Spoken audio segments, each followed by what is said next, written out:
नमस्कार दोस्तों and welcome back to Pattu presence. आज हम बात करेंगे स्कैम्स के बारे में। स्कैम्स चाहे वो फ़ोन पे हो या फिर एसएमएस में आती हो या फिर ईमेल में आती हो।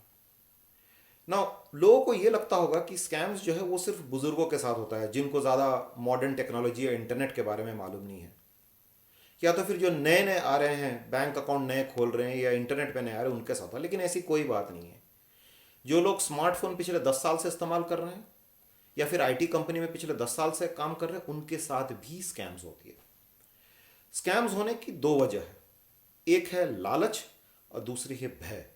ये आपकी लालच और भय के ऊपर ही सारे स्कैम्स हो रहे हैं, जिस पे आपको सावधान रहना है। तो अभी हम स्टार्ट करते हैं भय के ऊपर। आपके पास आए दिन एक ईमेल आता है या एसएमएस आता है या तो फिर फ़ोन कॉल आता है जिसमें कहा जाता है कि आपका बैंक अकाउंट ब्लॉक कर दिया गया है या ब्लॉक होने वाला है, आपका क्रेडिट कार्ड एक्सपायर होने वाला है या आप पे कोई पेनल्टी लगने वाली है या आपका आईटी रिटर्न्स कैंसिल हो गया है, रिजेक्ट हो गया, ऐसे कोई ना कोई आता रहता है। तो पहली बात आप जान लो कि ऐसे जितने कॉल्स आते हो आपको परेशान होने की ज़रूरत नहीं। भाई आपके लाइफ में आपके पास गाड़ी है, बंगला है, बैंक बैलेंस है, माँ भी है, तो आपको एक अकाउंट अगर आपका ब्लॉक हो जाए या क्रेडिट कार्ड आपका एक्सपायर हो जाए तो आपको परेशान होने की क्या ज़रूरत है। ऐसे जब भी कॉल आए तो उसको तो साफ कह देने का कि कोई बात नहीं, मैं खुद बैंक में चला जाऊंगा, दे के मैं इसको ठीक कर दूंगा, आपको परेशान होने की ज़रूरत नहीं है। उसके बाद आप खुद बैंक पे कॉल करके चेक करो। पते की बात यह है कि मैं खुद बैंक में 18 साल काम कर चुका हूँ सीनियर लेवल्स पर, और मैं दावे के साथ कहता हूँ किसी भी बैंक के स्टाफ को या इंश्योरेंस के स्टाफ को मालूम नहीं रहता है कि किसका अकाउंट कब एक्सपायर होने वाला है या ब्लॉक या फ्रीज होने वाला है। इंडिविजुअल किसी को मालूम नहीं, क्योंकि ये इंसान नहीं, ये सिस्टम करता है। आपके बैंक अकाउंट में आप अगर पिछले 1 साल से ट्रांजैक्शन नहीं किए हैं तो अकाउंट फ्रीज हो जाता है, कभी कभार ब्लॉक भी हो सकता है। मतलब 1 साल से ना तो आपने पैसा उठाया ना पैसा डाला। ये एक इंसान को कैसे मालूम है? आप कौन से प्रधानमंत्री है कि वो हर एक स्टाफ बैठ के आपका बैंक अकाउंट रोज देख रहा है? ये रात में जब सिस्टम दौड़ती है ना, सिस्टम खुद चेक करती है कि पिछले कितने कस्टमर है जिनके पिछले 1 साल से कोई ट्रांजैक्शन नहीं हुआ, फिर वो सिस्टम फ्रीज डालती है। किसी स्टाफ को मालूम नहीं रहता है कि ये कब हुआ, क्यों हुआ। सिमिलरली किसी का अगर अकाउंट में 10,000 का बैंक बैलेंस है और एकदम से 10 लाख आ जाता है, 10 लाख निकल जाता है, बड़ा कोई ट्रांजैक्शन होता है, तो मनी लॉन्ड्रिंग या पैसों की हेरा फेरी के डर से कंप्यूटर सिस्टम अकाउंट पे ब्लॉक या फ्रीज डालता है। अगेन ये सिस्टम डालती है, किसी भी इंडिविजुअल को मालूम नहीं है। जब किसी स्टाफ को मालूम नहीं है तो आपको कॉल करके अगर कोई कह रहा है तो आपको बिल्कुल परेशान होने की ज़रूरत नहीं। आप बिल्कुल ये मत कहो कि भैया मेरा डिटेल्स आप जो है ना बिल्कुल मत दो। ना अपना डेट ऑफ बर्थ कभी शेयर नहीं करना चाहिए, जो जन्म तिथि है। आपका एड्रेस पता कभी नहीं शेयर करना चाहिए।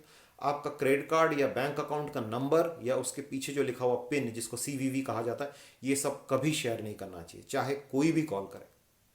आपका अगर अकाउंट बंद हो गया या फ्रीज हो गया तो प्लीज़ अब अगले दिन, एक दिन तो आप रुक के देखो कि एक्चुअली हुआ कि नहीं। आप खुद, या अगर इंटरनेट पे हो तो वहाँ पे चेक करो एक्चुअली ब्लॉक हुआ या फ्रीज हुआ कि नहीं, छोटी सी ट्रांसफ़र करके देख लो। या तो फिर आपको अगर लग रहा है कि हाँ शायद हो सकता है तो आप एक काम करो, कॉल करो, बैंक में कॉल करो या तो फिर ब्रांच में जाओ। आप ज़िंदगी के आधे घंटे दो इस चीज़ पे, ना कि किसी स्कैम में फंसो।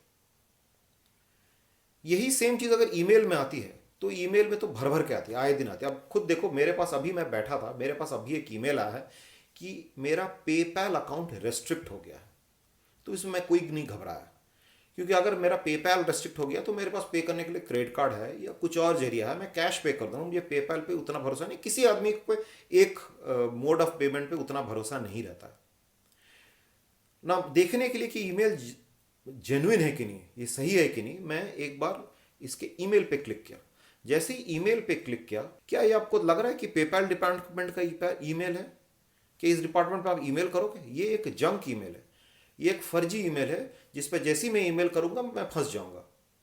वो तुरंत कुछ ना कुछ पीछे डालता रहेगा, अगले ईमेल में लिंक भेजेगा, बोलेगा इस लिंक में आप क्लिक करो, ये हो जाएगा, वो हो जाएगा। ये सारे स्कैम्स हैं, इनको तो टच नहीं करने का, डायरेक्ट डिलीट करने का। कोई आपके पास कॉल्स आए या अकाउंट ब्लॉक है, आप पूरा इग्नोर करने का। दूसरा इंस्टेंस है जो अननोन नंबर आती है। आपके पास एक फ़ोन आया है जो एक अननोन नंबर से है।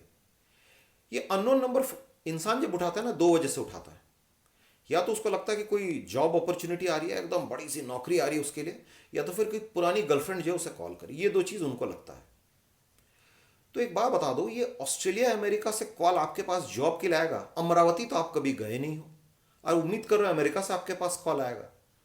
आपके पास अगर कोई जॉब अपॉर्चुनिटी है तो वो ईमेल के थ्रू से आएगा, या कोई बंदा आपको व्हाट्सएप में पहले डिस्कस करेगा, उसके बाद करेगा। अननोन नंबर से कभी नहीं आएगा।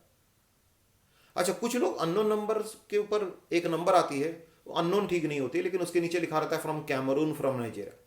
अबे कैमरून नाइजीरिया में कौन रहता है तुम्हारा बे, जो तुम वहां का फोन उठाने लग गए? ये सारे स्कैम कॉल्स होते हैं, ये सारे स्कैम कॉल्स होते हैं। इनको अननोन नंबर का फोन उठाने का ही नहीं, सीधा इग्नोर करने का है। छोड़ के अब हम जाते हैं लालच वाले कैटेगरी में। आपके पास कभी कॉल्स आएंगे जिस कॉल्स में ये कहा रहेगा कि आप कैशबैक जीते हो, ठीक है, या फिर आप लॉटरी जीते हो, या आपका क्रेडिट कार्ड 10,000 से 1 लाख का लिमिट कर दिया जा रहा है। खुशी खुशी आप अपना बैंक अकाउंट नंबर दे देते हो या फिर क्रेडिट कार्ड नंबर दे देते हो, फिर अपना वो 3 डिजिट CVV कोड भी दे देते हो। वो तुरंत लेके कहेगा देखिए आपके पास एक SMS आया, SMS में OTP भी आप 6 डिजिट का OTP भी आप रीड करके दे देते हो, और तुरंत आपको पता चलता है कि कैशबैक जो 5,000 का मिलने वाला था या लॉटरी 10,000 का मिलने वाला था, उतने का कैश बैंड बच गया आपका। एक बात मुझे समझ में नहीं आती, इतने लालच में आप फंस क्यों जाते हो? मतलब खुद तो टूथपेस्ट को ऐसे रख के बेलन चला के पेस्ट निकालते हो, आप कौन सा लॉटरी जीतने वाले हो बे? हाँ, जब बुफे में जाते हो खुद इधर उधर देखते रहते हो कि अरे कहीं खाना ना खत्म हो जाए, मैं जल्दी प्लेट में भर के खाना ले लूं। सांबर जब खाते हो तो ऐसे करके तो खाते हो आप, ठीक है। तो आपको कौन सा कैशबैक या आपका कौन सा क्रेडिट कार्ड 10,000 का जो है वो 2.5 लाख का बनने वाला है लिमिट? भाजी वाले के पास जाते हो, पल्ला जब बराबर होता है आलू लेके एक्स्ट्रा एक डाल देते हो, उससे लड़ते लड़ते नहीं मेरे को ज्यादा दो, आपको कैशबैक मिलने वाला है। ऑटो वाले के पास 10 रुपए के आप लड़ते रहते हो। मीटर का, अरे तुम्हारा मीटर गंदा है, तुम्हारा मीटर पूरा खराब है, तुम जैसे लोगों की वजह से देश की तरक्की नहीं हो रही। अरे ऑटो वाले की वजह से क्या देश की तरक्की नहीं हो रही है? वो खुद सड़क के गड्ढे बचा बचा के एक जगह से दूसरी जगह पहुंचे, उसको खुद को राहत मिले। अगर किसी बैंक को कैशबैक देनी है ना, या तो फिर क्रेडिट कार्ड अपग्रेड करनी है, वो ईमेल में आपको खबर देगा। अगर ईमेल में नहीं दिया तो हो सकता है वो डायरेक्ट क्रेडिट कर दे। और अगेन ये किसी स्टाफ को मालूम नहीं होता, ये स्टाफ नहीं करता है, ये सिस्टम है, कंप्यूटर सिस्टम ऑटोमेटिकली देखता है रात को 12 बजे के बाद सारे अकाउंट्स में कि कौन कौन है जिनको कैशबैक मिलना चाहिए, ऑटोमेटिक चला जाता है। कोई इंसान बैठ के आपका नहीं देख रहा अकाउंट। तो ये लालच वाली जो एंगल है ना, इस पर आप जरा बचा करो। लालच दूसरी तरह की भी होती है। अब देखो ये मेरे ईमेल में पिछले 1 महीना में कितनी लड़कियां पागल है मेरे साथ टाइम बिताने के लिए, ठीक है। ये जो है अलग अलग देशों से है, रशिया से है, क्रोएशिया से है। तो आपको भी लगता होगा कि यार लड़कियां ईमेल करी मेरे लिए। अरे खुद सोचो, खाना खाने के बाद रात को आप तो खुद शर्ट इतने उठा उठा के खुजालते रहते हो पेट पे, आपको कौन सा मतलब रशिया की लड़कियां याद कर रही है? डकार आप इतनी जोर से लेते हो, इतनी जोर से लेते हो, सोशल डिस्टेंसिंग तो वैसे ही हो जाता है, आपको क्रोएशिया की लड़कियां याद कर रही है। ये मेरे अकाउंट में देखो, इधर तो एक सिंगल लड़की, इधर देखो 2 लड़के एक साथ मेरे साथ आना चाहती है। ये सारे स्कैम मेल्स होते हैं। इसमें कोई कोई तो फोटो भी भेज देता है, लिंक भी भेज देता है। आप उस लिंक को दबाओगे, वो तुरंत आपसे कहेगा कि अच्छा ठीक है, ये एक मेंबरशिप ज्वाइन कर लो, इसमें छोटी सी अमाउंट दे दो और क्रेडिट कार्ड की डिटेल्स भर दो। जैसे ही आप भर दिया, आप फंस गए, वो आपके क्रेडिट कार्ड डिटेल्स ले लिए। या तो फिर उनके एक और तरीका होता है, वो क्या करेंगे, एक लिंक भेजेंगे, उस लिंक पे जैसे ही आपने क्लिक किया, आपका पूरा लैपटॉप या फिर फोन हैक हो जाता है, उसके अंदर एक वायरस घुस जाता है। तो वो लैपटॉप या फोन आप फिर इस्तेमाल नहीं कर पाते हो।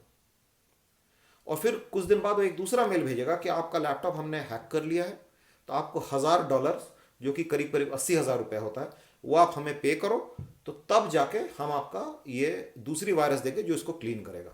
वरना आपको आपका पूरा लैपटॉप फॉर्मेट करना पड़ेगा, जिसमें आप अपनी पूरी डेटा लूज कर सकते हो।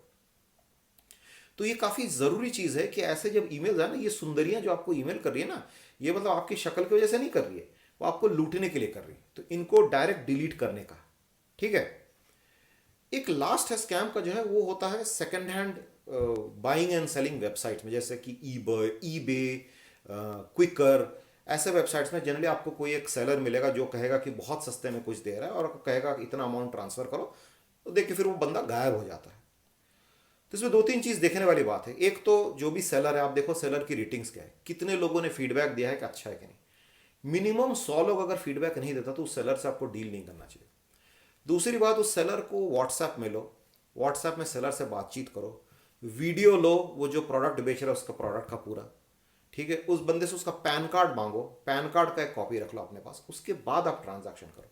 देखो जाहिर सी बात है, कोई भी सेलर आपको मतलब आधी रकम में तो सामान वो कोरियर नहीं करेगा। अगर 5,000 का सामान है तो आप ये नहीं कह सकते हो कि चलो मैं 1,000 भेजता हूँ, 4,000 बाद भेज दूंगा, क्योंकि उसमें सेलर का रिस्क है। सेलर जो है वो खुद सामान पैक करके कुरियर करके भिजवा रहा है एक शहर से दूसरी शहर, हो सकता है आप सामान लेके पैसा ही ना दो, ठीक है, वो अलग झंझट, वो नहीं फंसेगा, वो कहेगा आपको पूरा 5,000 देना पड़ेगा। एक नेटफ्लिक्स में एक मूवी आई है जमतारा बोल के, मैं सजेस्ट करूंगा कि आप जमतारा ज़रूर देखो, आपको पता चलेगा कितनी आसानी से लोग स्कैम हो जाते हैं। Thank you so much for listening to Pattu presence. आपको अगर ये वीडियो पसंद आया तो आप लाइक, शेयर वगैरह वगैरह कीजिए, कमेंट कीजिए, सब्सक्राइब कीजिए हमारे चैनल पे, और खुश रहिए। बस एक छोटी सी बात मैं कहना चाहता हूँ, मैं आज ये जो टाई पहना हूँ ये 1980s का टाई है, मेरे पापा के टाई है। मैं ऐसे ही बोल दिया, कोई कारण नहीं ना। आप भी मस्त रहो, मैं भी मस्त रहूँ। चलो बाय।